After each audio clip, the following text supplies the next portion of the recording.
विद्यार्थियों नमस्ते। हम आपके भौतिक भूगोल पर चल रहे हैं और भौतिक भूगोल में आज का हमारा टॉपिक है पृथ्वी की उत्पत्ति। देखिए, पृथ्वी की उत्पत्ति संबंधी सिद्धांतों की जब व्याख्या करते हैं तो उसमें से समस्त ब्रह्मांड की उत्पत्ति की बात आती है। ग्रह, उपग्रह, अन्य तारे सभी की उत्पत्ति के बारे में चर्चा होती है। तो पृथ्वी की उत्पत्ति से संबंधित अब तक जो विद्वानों ने विचार दिए हैं उनमें दो विचारधाराएं प्रमुख रूप से ऊपर कर सामने आई है। एक तो धार्मिक विचारधारा है और दूसरी वैज्ञानिक विचारधारा। धार्मिक विचारधारा काफ़ी सटीक होते हुए भी, क्योंकि तथ्यों और प्रमाणों के आधार पर वह प्रमाणित नहीं की जा सकी है, इसलिए उसको उतनी मान्यता नहीं दी गई है। दूसरी जो विचारधारा वैज्ञानिक विचारधारा, उस विचारधारा को स्वीकार किया गया है। उसमें विभिन्न विद्वानों के विचार है, क्योंकि वो प्रयोग और परीक्षणों के आधार पर, तथ्यात्मक प्रमाणों के आधार पर प्रस्तुत की गई है, इसलिए ऐसी विचारधाराओं को मान्यता दी गई है। इन विचारधाराओं पर यदि चर्चा करें तो देखिए, वैज्ञानिक विचारधारा में भी दो मत और दो विचारधाराएं प्रमुख रूप से शामिल की जाती है। एक तो एक तारक परिकल्पना यानी अद्वितीय परिकल्पना, और एक है द्वैतारक परिकल्पना। एक तारक परिकल्पना में जितने विद्वान हुए हैं उन्होंने एक तारा से ब्रह्मांड में एक तारे की परिकल्पना की है और उन्होंने उसी से पृथ्वी की उत्पत्ति बताया है। जबकि द्वैतारक परिकल्पना जो है उसमें दो तारों की परिकल्पना की गई है और उसमें दो तारों से ब्रह्मांड और पृथ्वी की उत्पत्ति की परिकल्पना की गई है। अब इनमें वैज्ञानिक विचारधारा में जो अद्वैतवादी संकल्पना है यानी एक तारक परिकल्पना, इस पर हम चर्चा करते हैं। तो देखो, इसमें सबसे ज़्यादा सबसे पहले प्रयास किए गए थे फ्रांसीसी विद्वान कास्तेद बफन के द्वारा, उसके बाद में इमैनुअल कांट के द्वारा और फिर रास और लाप्लास के द्वारा। ये एक तारक परिकल्पना है जो महत्वपूर्ण परिकल्पना है। इनमें कांट की परिकल्पना पर यदि हम चर्चा करें तो 1755 में इन्होंने अपनी वायव राशि परिकल्पना के बारे में बताया था और ये सिद्धांत इन्होंने प्रस्तुत किया था। इसमें इन्होंने कहा कि निहारिका थी, प्रारंभ में ब्रह्मांड में एक निहारिका मौजूद थी और उस निहारिका के चारों तरफ कण मौजूद थे। वो धीरे धीरे वो घूम रही थी और कणों को एकत्रित कर रही थी अपनी तरफ। समकालीन परिस्थितियों में वह निहारिका जो है ठंडी होती चली गई, धीरे होती चली गई, उसके उसमें उभार प्रारंभ हो गए और उसके अग्रभाग जो है उसमें उभार आया और उभार आके वो टूट के अलग हो गया उस निहारिका से, और उससे फिर इस पृथ्वी की और ग्रह और उपग्रहों की उत्पत्ति होती चली गई। ये प्रारंभिक परिकल्पना थी और इसके यह आधार बन गई थी प्रकृति की पृथ्वी की उत्पत्ति के संबंधित सिद्धांतों की। बहुत अच्छी ये परिकल्पना थी। ये इसको आधार बनाकर आगे विद्वानों ने अपने अपने अध्ययन किए। उनमें लाप्लास की निहारिका परिकल्पना बताई है। इसमें लाप्लास महोदय ने निहारिका की परिकल्पना की है। निहारिका ताप की समस्या हल करने के लिए होती, दूर की गई समस्या को। साथ ही निहारिका प्रारंभ से ही गतिशील थी। निहारिका निरंतर शीतल होकर आकार में परिवर्तित होती चली गई। कुछ कांट की समस्याएं थी इस तरीके की जिनको इन्होंने दूर किया था और इन्होंने कहा कि वे खुद ही ऊर्जावान थी निहारिका और उसको धीरे धीरे वो शीतल होती चली गई और उसमें से उभार निकल के बाहर निकलते रहे। वो उभार ही जो है ग्रह और उपग्रह बनते चले गए। हालांकि इसका भी आलोचना हुई, इस परिकल्पना की आलोचना की गई है। कोणीय आवेग के आधार पर इसकी आलोचना हुई है। निहारिका से नोए छल्ले क्यों निकले, इसके भी आलोचना, ये भी एक बात आई है। निहारिका कणों को अन्य पारस्परिक संपन्नता के आधार पर छल्लों को निकलने की गति कैसे जारी रह सकती है, ये भी एक बात आई थी। तो ये अद्वैतवादी यानी एक तारक परिकल्पना थी दोनों इनकी, तो ये इन पर हमने विचार किया है। इसके बाद वैज्ञानिक विचारधारा की दूसरी विचारधारा आती है द्वैतारक परिकल्पना यानी द्वैतवादी सिद्धांत। इसमें देखिए सबसे पहले आप देखेंगे, आप यहाँ डायग्राम्स बने हुए हैं देख रहे हैं आप, ज्वारीय परिकल्पना के अनुसार ग्रहों की उत्पत्ति बताई इसमें। इसी के आधार पर दूसरा दिखा, देखो आप शिकार आकृति में किस तरीके से छल्ले से अलग हो होके हुई है और किस तरीके से आकृतियों का निर्माण हुआ है, ये इनको आप देख सकते हैं इस पर जहाँ पे। इसके बाद आप द्वैतवादी परिकल्पना पर विचार करेंगे तो सबसे पहले हम चैम्बरलिन की ग्रहाणु परिकल्पना लेंगे भाई। चैम्बरलिन महोदय ने ग्रहाणु परिकल्पना दी है। इसमें इन्होंने बताया है कि सबसे पहले तो हम ये बता दें कि 1905 में इन्होंने पृथ्वी की उत्पत्ति के बारे में सिद्धांत प्रस्तुत किया था अपना, और इन्होंने माना है कि सभी ब्रह्मांड में प्रारंभिक अवस्था में जो है कण मौजूद थे, उनसे दो तारे बने हो, दो तारों से जो है चारों तरफ के कणों का एकत्रीकरण होता रहा और धीरे धीरे उनमें जो है दोनों तारों में भार बढ़ता चला गया, नज़दीक आती चली गई।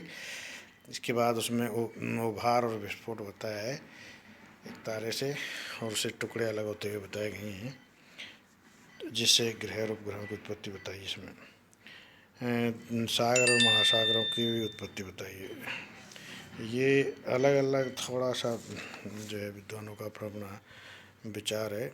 जेम्स जीन्स की परिकल्पना है। इसमें देखिए जेम्स जीन्स महोदय ने जो बताया है उसमें ये कहा है कि प्रारंभ में दो तारे थे जो एक दूसरे का गुरुत्वाकर्षण बल से संधारित थे और उनमें दोनों में समय के साथ साथ दोनों अपनी जगह पर गति कर रहे थे दोनों, और एक समय के साथ गुरुत्वाकर्षण बल बढ़ता है और एक में से उभार आके टुकड़े निकलने लग जाते हैं, टुकड़े निकल के बाहर बिखर जाते हैं और वही ग्रह उपग्रह बन जाते हैं।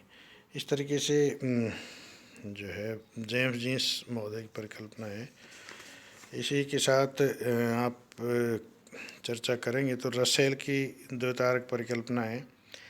रसेल महोदय भी वही चीज़ कहते हैं कि भाई दो तारे हैं, ब्रह्मांड में दो तारे थे और वो दूसरे में लंबे समय के बाद उनकी गति कम होती है और गुरुत्वाकर्षण बल जब ज़्यादा बढ़ता है, काम करता है, तो उससे एक तारे में उभार आते हैं, उभार आके टुकड़े बाहर निकलते रहते हैं और वो टुकड़े निकलते निकलते जो है वो ग्रह उपग्रह बनते चलते हैं, उन्हीं में से पृथ्वी भी एक बन जाती है। इसके बाद हॉयल और लिटलटन की परिकल्पना है के बारे में हम चर्चा करेंगे। हॉयल और लिटलटन इन्होंने भी अपनी रचना बताई है। प्रारंभ में दो तारे बताए, सूर्य बताया और एक तारा बताया, साथी तारा। वो परिक्रमा सूर्य के परिक्रमा करते रहते हैं, दो तारे बन जाते हैं उनके और वो कण एकत्रित करते करते जो है और वो दो बन जाते हैं, उनमें से फिर वो सूर्य की परिक्रमा करते रहते हैं, धीरे धीरे उनमें उभार आता है और उनमें से अलग अलग टुकड़े होकर वहाँ रास्ते में बिखरते जाते हैं उन दोनों के बीच में और धीरे धीरे वो जगह जगह शिफ्ट हो जाते हैं। वही तारे ग्रह और उपग्रह बनते हैं, पृथ्वी उन्हीं में से एक है। इसके बाद ओटो स्मिड की परिकल्पना आती है। ओटो स्मिड का थोड़ा सा अलग मामला है।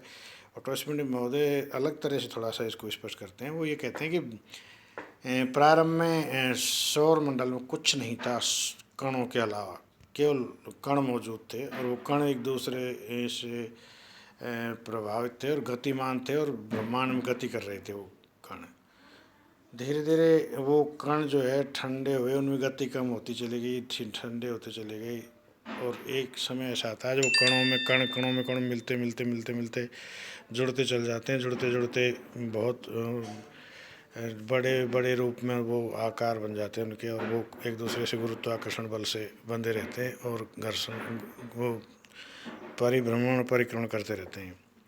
एक समय उनमें से ही ग्रह और उपग्रह टुकड़े अलग अलग निकलते हैं, बन जाते हैं और वो ग्रह उपग्रह बन जाते हैं। इस तरीके से ये डॉक्टर श्मिट महोदय ने बताया है। तो इन सब के आधार पर पृथ्वी की उत्पत्ति बताई गई है, जिसके सिद्धांत आपको हमने बताए हैं और आप खुद भी इनको देख सकते हैं। इसके बाद पृथ्वी की आयु पर यदि हम चर्चा करें तो देखिए बहुत बड़ी बात यह है कि पृथ्वी की आयु की गणना भी जो वैज्ञानिक और धार्मिक दोनों विचारधाराओं में की गई है।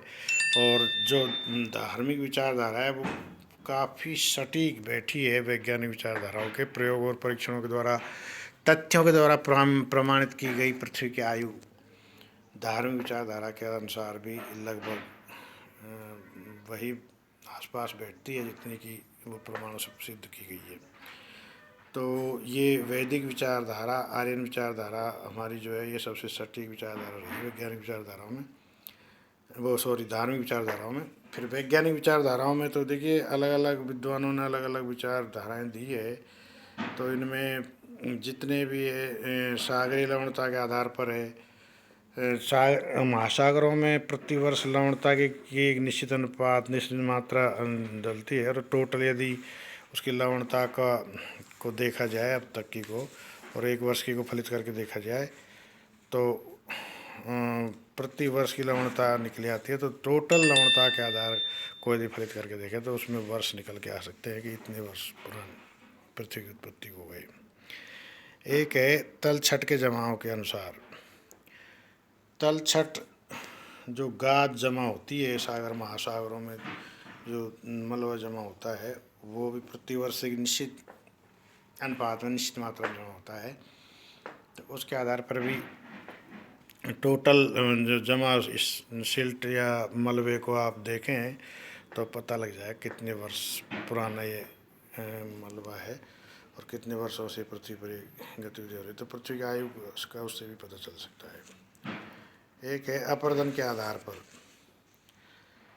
अपरदन हर वर्ष निश्चित अपरदन होता है पृथ्वी पर, एक निश्चित स्थान पर निश्चित अपरदन क्रिया होती है। कितने मीटर, सेंटीमीटर या हेक्टामीटर, डेसीमीटर, जितना जहाँ भी प्रतिवर्ष होता है उसको यदि टोटल मिला के देखा जाए तो उसका अनुमान लगाने से पृथ्वी की आयु को पता चल सकता है।